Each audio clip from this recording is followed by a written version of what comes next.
guys. So now that Ari has talked to you guys about principle number 3, waste management, I'm going to talk to you about principle number 4, which is leave what you find, i.e. take a picture of it. So the 4 become a little picture frame. This principle is really important for kind of cultivating that sense of wonder that I think a lot of people enjoy when they are participating in outdoor recreation activities. That feeling like, you know, you were a visitor in this natural space, and that humans don't really have much of an impact in the space that you're occupying for that day or for those days. I think it's a really important part of outdoor recreation. It's a really relaxing and restorative part of outdoor recreation. And it's a culture that's like, it's the human's responsibility to cultivate and to keep going. So one of the ways that you can like live out this principle, the easiest one is like, or one of the easiest ones is, good campsites are found, not made. So a lot of times, you know, if you're going, you know, car camping with the purpose of kind of like day hiking around a national park, you can rent a campsite at a campground, and those campsites are pre-established, they're maintained, and the idea with those campgrounds is that, and even backcountry campsites, that you can also look up on a map and find and hike to, you can plan your trip so that your day ends at one of those established campgrounds or shelters. The idea is that we are, I guess, like focusing all of our human impact on those established campsites. And I know that Ariane in our last video talked to you guys about hiking and camping on durable surfaces, and this is really, really related to that principle number 2.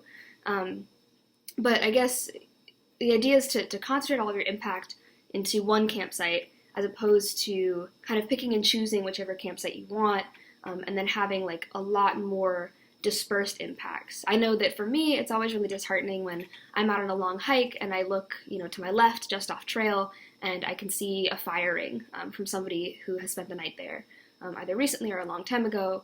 The idea of leave what you find is that, you know, we want to keep the nature natural, we want to keep the wild wild for all the other visitors in the park, as well as for, you know, all the other critters that are sharing that natural space with you. A big one too is, you know, don't damage living things. I think that has huge ties to sustainability. It can be really, really tempting when you're in, you know, a beautiful meadow full of wildflowers to go and pick a few. You say, oh, like, well, what's a few? I mean, there's so many here. But the idea is that, like, you know, what if everybody thought that way? If that park gets 100 visitors a day and each visitor took 3 wildflowers, that's 300 wildflowers that are now depleted from this natural meadow, and that has a greater impact. Also, people tend to kind of like copy each other, and so, you know, if somebody sees someone doing something, they're more likely to do it again. And that happens a lot with fire rings. If somebody sets up a fire ring, then people are more likely to have fires in that fire ring again or set up their own. If somebody scratches their initials into a tree, somebody else is more likely to come along the next time around and scratch their initials into the tree, and that can, you know, kill a tree. Like, their bark is there for a purpose. It's protecting those delicate, sensitive innards, and so, you know, realize that all of your actions will probably have an influence on people visiting the park later on. For things like taking natural objects, say you find, you know, a really cool seashell or a really cool rock, that is a bit of a gray area because, you know, I think that a lot of people want to have mementos that they take home from these really, really special outdoor experiences.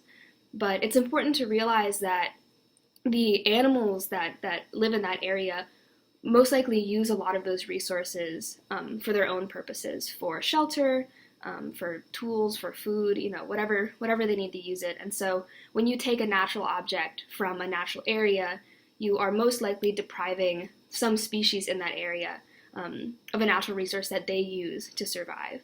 And so it's best to leave what you find. Take a picture of something really cool, you know, kind of you can either take a mental picture or you can take a picture with your phone. A lot of people carry their phones around with them when they're hiking.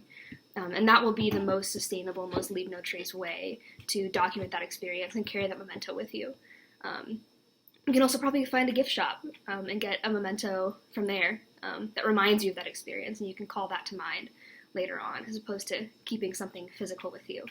The same goes for cultural objects. It can be really, really tempting if you find like a super cool arrowhead or a cool piece of pottery. It can be really, really tempting to take that home. But yet again, like, it's really important for that kind of continuity of that culture of wonder and discovery to keep those objects where you found them. Those objects have a really heavy, weighty cultural history and significance in that area, and it's best to leave them where they're found. So yeah, all of that kind of relates to sustainability. By leaving what you find, you're leaving whatever area that you are recreating in or enjoying trace-free, and that is a very sustainable thing to do. So keep those things in mind, and we'll catch you soon.